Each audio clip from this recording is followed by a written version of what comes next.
Genève. Mais surtout, je voulais vous parler donc de ce rapport Teach to Reach qui est titré Action locale face à l'impact du changement climatique sur la santé. Et ce rapport, c'est votre rapport. Donc, vous pouvez d'ores et déjà le découvrir donc sur notre site. Et nous proposons évidemment une formation. Le changement climatique nuit à la santé de votre communauté. Qu'est-ce que vous pouvez faire en tant qu'acteur de la santé là, tout de suite, maintenant? Et là aussi, donc, Charlotte va partager avec vous les liens pour cette formation.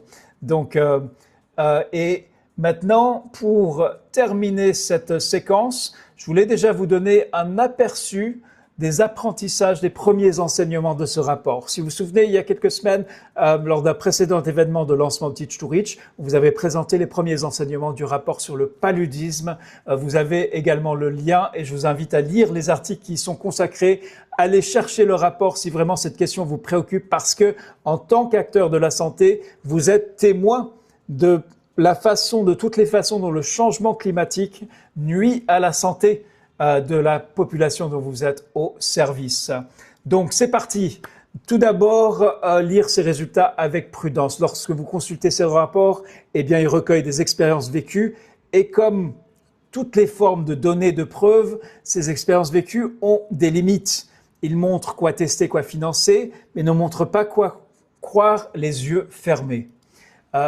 Donc, ça, c'est le premier point. Ensuite, les anciennes maladies, non pas vraiment les vieilles maladies, mais les maladies qui existent déjà, le climat les rend plus fortes. C'est ce que voient les personnes qui soignent. Le climat les aggrave. Quand la route est coupée, l'aide vient d'abord du village. Les gens partent à pied, en pirogue ou en canoë, parfois même en drone, bien avant les secours. Et le point 3 est un enseignement clé de ce rapport. L'argent du village paye souvent les soins.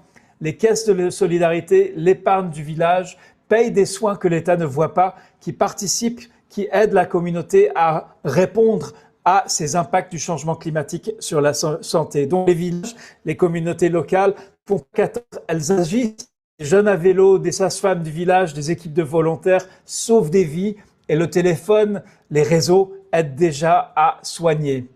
La confiance, justement, l'argent caché et les plans communs sauvent des vies. Le matériel ne suffit pas, il faut aussi régler la confiance, l'argent caché. Donc, ce qu'on appelle l'argent caché, c'est les soignants, en fait, payent de leur poche. Une sage-femme à Tarimé loue sa propre moto. Un soignant à Haut-Ouest voyage 4 jours d'affilée à ses frais et personne ne le rembourse. Il s'agit là d'une injustice. On doit reconnaître l'engagement des soignants, mais c'est aussi quelque chose qu'il faut envisager de corriger.